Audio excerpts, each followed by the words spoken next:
Number C এ বলা হয়েছে make a list of the people who lived in the big half moon, মানে যারা বিগ হাফ মুনে বাস করতো তাদের একটা তালিকা তৈরি করো।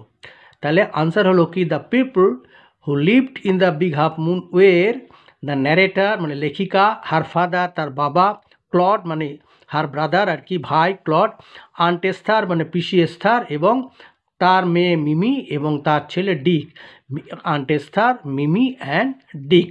ঠিক আছে, আচ্ছা এরপর আসছে grammar and vocabulary. Write the correct alternatives in the given blanks. এখানে বলা হয়েছে the police started to investigate about the robbery that, এখানে তিনটে অপশান আছে টেক্স, হ্যাজ টেকেন আর টুক প্লেস লাস্ট উইক। তাহলে গত সপ্তাহের উল্লেখ আছে, তাহলে অবশ্যই এখানে পাস্ট ভি টু রূপটা বসবে, মানে টেকের পাস্ট টেন্স হবে টুক। তাহলে দ্যাট টুক প্লেস যেটা ঘটেছিল লাস্ট উইক মানে গত সপ্তাহে, তাহলে এখানে সঠিক রূপটি হলো কি টুক।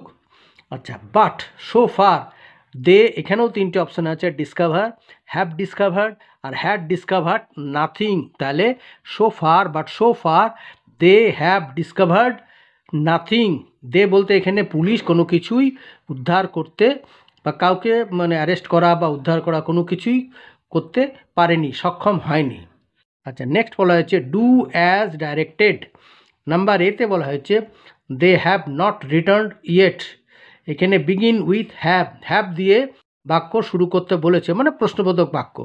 তাহলে have they not returned yet, তারা কি এখনও মানে পৌঁছনি বা ফিরে যায়নি, রিটার্ন মানে ফিরে যাওয়া, তাহলে have they not returned yet, তারা কি এখনও ফিরে যায়নি।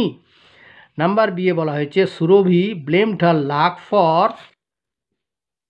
হার troubles, use the noun form of blame, ব্লেমের নাউন ফর্ম দিয়ে এটাকে রিরাইট করতে হবে। তাহলে আমরা ব্লেমের এইখানে ব্লেম মানে ভার্ব রূপও, আবার নাউন রূপটাও হচ্ছে ব্লেম। তাহলে Surabhi put the blame on her luck for her troubles. ঠিক আছে, আচ্ছা।